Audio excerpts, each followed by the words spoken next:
90% of the world's data was created in the last 2 years. That was true last year and the year before that. So, in other words, there's an explosion of data. This creates a massive opportunity, but it also raises new challenges. With so much data out there, how do you value it? How do you harness it? How do you make meaning out of it? Welcome back to The Bid and to our mini-series, Behind the Hype, Demystifying FinTech. On our last episode, BlackRock's Chief Operating Officer, Rob Goldstein, set the stage for us and talked about how transformations in technology are disrupting industries and influencing how companies scale their business. Today, demystifying the buzz around big data is Jeff Shen. He's co-chief investment officer of Active Equity and co-head of Systematic Active Equity, BlackRock's quantitative investing platform. With Jeff, we'll get to the root of what exactly big data in investing is, how it's used, and whether it creates a bigger or a smaller and more competitive opportunity for investors. I'm your host, Mary Catherine Lader. We hope you enjoy.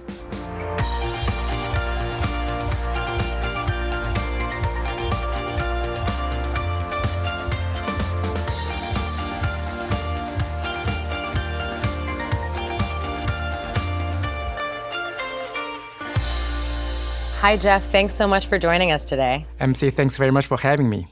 Today, we're talking about big data, machine learning, and what that means for your team and for the investors whose money you manage. We're all familiar with how smartphones, GPS, and smart home devices are totally changing our lives. They're changing communication, transportation, daily tasks. I know I get my news, my weather from a device in my home. So as that technology grows, new forms of data, of course, grow with it. The term alternative data or big data gets thrown around a lot. What exactly does that mean from your perspective as an investor? And what kinds of data sets can your team now interact with that you might not have been able to when you started out as a manager 14 years ago? I think it's an extremely exciting time for us to look at data and the implication for investment. What I like to call it is bits over atoms. Now, what do we mean by that? We used to collect information by moving atoms around. So if I want to see where the factory is being built, I fly over to check out if the factory is being built. And if I want to get a sense of if real estate development is coming online, I do a field trip. So there are a lot of atoms moving around to collect some of this information. Fast forward today, a lot of this information now can be collected through bits. Bits means zeros and ones. We're using digital form to collect some of this data and some of this information. And then when we look at how portfolio managers are processing this information, increasingly the information are coming at us through these bits. And to the extent we can leverage data and technology for our investment, we're certainly in a bit of a brave new world. So what are some specific examples? I mean, do you now have access to foot traffic data? That's a famous example of using that to assess like retail demand, to social media. What in the past year or two can you now look at to get a sense of investment opportunities that you couldn't before? I think I'll classify this probably into three major categories. Number one is really about fundamentals. If you think about, to your point, a person comes to the store, if that results eventually into a sale, then tracking the foot traffic data through Wi-Fi beacon information will certainly be quite helpful to capture fundamental information. It could also be through the second category that I like to call it sentiment.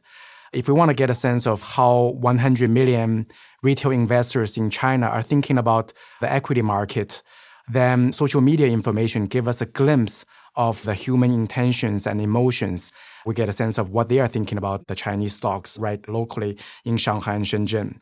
The third category of information that we also like to track is certainly try to look at policy makers' potential movement. And it could be fiscal policy, it could be monetary policy movements. From this, we're also using natural language processing to process a lot of this data and text to get a sense of what are the potential policy movement going forward. So sum it up, what we're looking at is certainly using this alternative data set to track fundamentals, sentiment, and also macro policy to see that can give us better answers to a set of classic questions we've been tracking for a long time.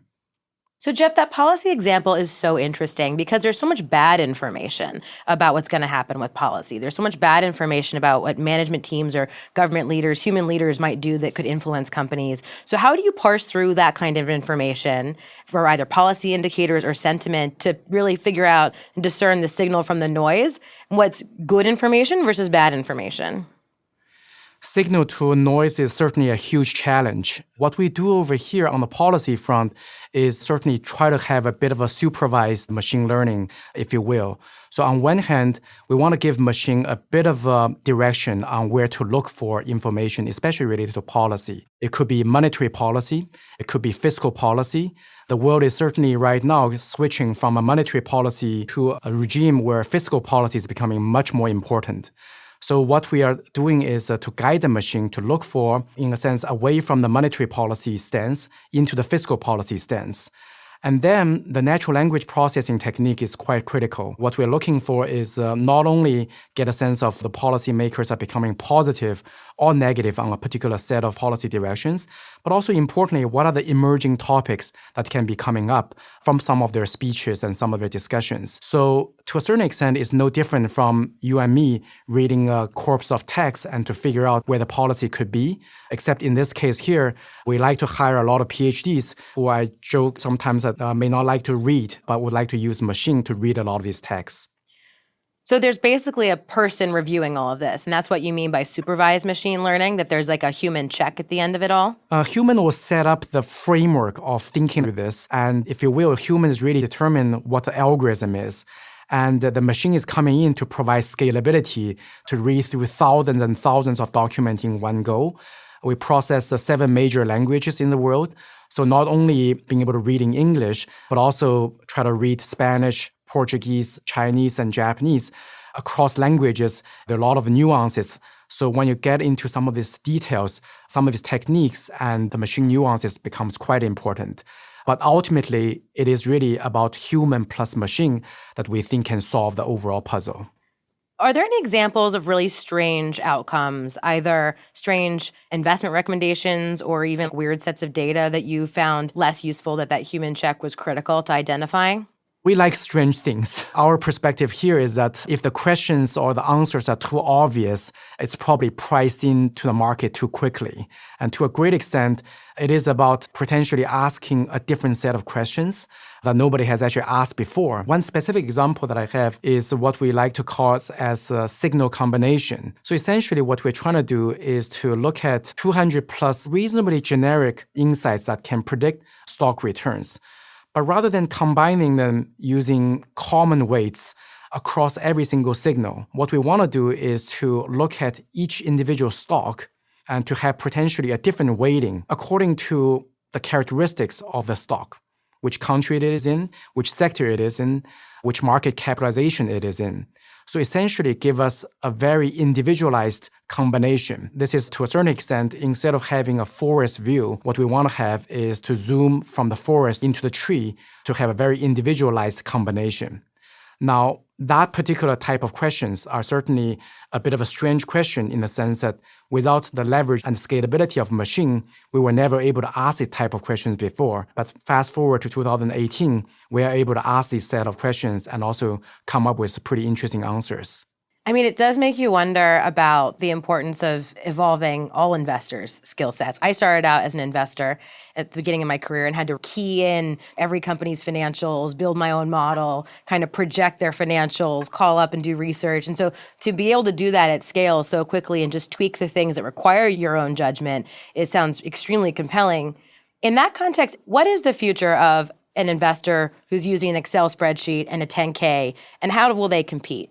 I think investors need to evolve, especially given the new context of data and the algorithm revolution that's sitting in front of us. And I think to a great extent, historically, a lot of discretionary, fundamental-oriented managers certainly have a lot of depth of knowledge, knowing 1 or 2 or a dozen companies extremely well, and being able to achieve depth of understanding. And the systematic quantitative investors historically tend to be very wide in terms of understanding, but sometimes can be a bit shallow. So they know a lot of different things, but at the same time, at the individual company level, they may not know that much. I think we're into a phase and a world where it's potentially possible to have both breadth of knowledge, but also with depth of understanding. And I think that's where the future state of investor for active management that's extraordinarily exciting. And it's not really limited to systematic quantitative managers per se. Fundamental discretionary oriented managers can certainly leverage some of this new data and new technology to evolve. So I think the race is on, and ultimately it all comes down to evolving the investment process and leverage the data and technology going forward. Can I ask you a slightly personal question? Absolutely. Do you have kids? 2 daughters, 10-year-old and 7-year-old. So if your 10-year-old said, Dad, I really want to be an investor like you, what do I need to learn? What would you tell her?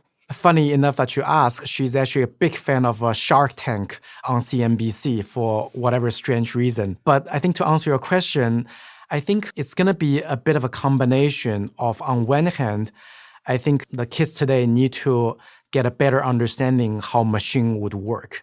So understanding of computer science, of algorithm, and understanding the subtleties of how to use this algorithm for what specific setting and context is going to be quite important skill set to have.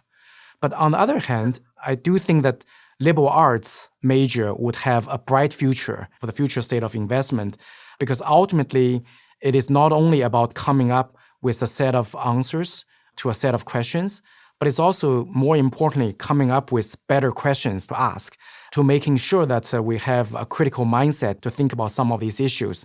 So ultimately, the questions may matter even more than the answers. I know we at BlackRock are a big fan of hiring a mix of people with liberal arts backgrounds for exactly that reason, that even if you're, for example, a student of history, you're studying judgment over the course of human history and thinking about what causes certain unpredictable events and therefore the right questions to ask to think about the future and project. So if your daughter's going to be learning how machines work and possibly learning how to code, and she might want to be an investor given how much she already loves Shark Tank, then are we just already in an arms race, and what today is cutting edge, what today is being used by funds like SAE is just going to be the norm in the future? I think so. And it's not only investment in the machine, in the data that is critical, table stakes for sure. At the same time, it is also about talent, about the people that we can attract, and about the questions we can ask. But it's also about making linkages. I do think that the diversity issue in investment is a critical one. I think not only we want to have people with a very strong computer science, engineering background, but also making sure that we can make connections across some of these answers and try to answer these questions in a holistic fashion. Technology companies are certainly pretty strong competitors in this space. I'm in San Francisco. I certainly see it outside my window. At the same time, I would say that to solve the investment problem, some of the challenges are quite fundamentally different from solving a regular engineering problem. The fuzzy objective function for investment is certainly quite different in the sense that when we think about a better investment result, not only higher return, lower risk is important, the journey also matters. The only thing that we know for the future is that it's going to be different from the past. Whatever we've done in the past 30 years in systematic quantitative investment, we know that for the future, the requirement is going to be higher, and we're going to need to make sure that we have the right talent to tackle some of the new challenges. We think of financial markets and investing as being so precise, but it's funny you mentioned that actually a lot of the questions we're asking or the data is kind of fuzzy. And that's part of what appeals to talent. I remember when we were setting up the artificial intelligence lab with Stephen Boyd, who's of course a professor at Stanford, and some of his colleagues from Stanford and Berkeley earlier this year, they mentioned that that was a big part of why they started working with you and the SAE team, is because these questions are so undefined and markets are so unpredictable. So can you talk a little bit about what Stephen and some of his colleagues are working on at the AI lab in Palo Alto? I think there are two very important element that Stephen and AI Lab at Palo Alto is helping us. I think number one is coming from investment and finance background. I think all of us are very much used to data poor environment historically. And I think what Stephen and the advisors bring onto the table is certainly a mindset that allows the data to tell us a bit more of what's going on in the world. So rather than going from theory to the world, this is actually going the opposite way. It's actually coming from data to inform us what's really going on in the world. The second part is also this concept of machine learning in the sense that the machine can really learn. And I think that's a bit of a new world in the sense that historically we're very used to telling what the machine to do with a human judgment and human intuition. In the new world, I do think that the machine, with a very simple fundamental algorithm embedded in there, can potentially learn things that we've never thought about is possible. And this concept of a machine can learn on its own, I think is going to have an increasingly greater role in investment and how we operate our business going forward. So both, whether it's the data to tell us a bit more or let the machine to learn, I think are going to be quite disruptive in our own investment business. We're going to end with a rapid fire round. And since you spend all day thinking about the future and you have a pretty unique breadth of data with which to assess and analyze the future, I'm going to ask you how many years you think it'll take for some of these things to become reality. So 5, 10, 30, never, whatever you think. Ready? Yes. Okay. Autonomous vehicles. 5 years. Okay, I'm going to ask some follow-up questions. So why 5 years? I already see them on the street corners in San Francisco. And I think the challenge there is more to do with how do you put autonomous vehicle alongside with human driving in a cohesive fashion. The technology itself is getting to be quite mature, but I think the challenge is really how to fit that into the existing framework. If the world is driven completely by autonomous vehicle, I would say that probably within 1 or 2 years we can do it, but the problems are human. Human life on Mars. 30 years. And why? Mars is pretty far away. I think it's not only getting there that's difficult, but it's also how do you stay there over intermediate horizon. It's going to take a while. What about commonplace use of gene editing? 10 years. I think that's a part that is surprising in the sense that the technology breakthrough there is quite real. But at the same time, I think the realization is that you may have a dictionary of a particular language, in this case here for DNA, but to truly being able to solve the puzzle with one dictionary is actually not enough. Human body and the human evolution is much more complex than we thought. At the same time, the computational power is probably going to allow us to make some breakthrough over the next 10 years. How about when electric cars might outnumber gasoline-fueled cars? 20 years will be my guess. I think ultimately it comes down to the cost of battery and the regulatory environment.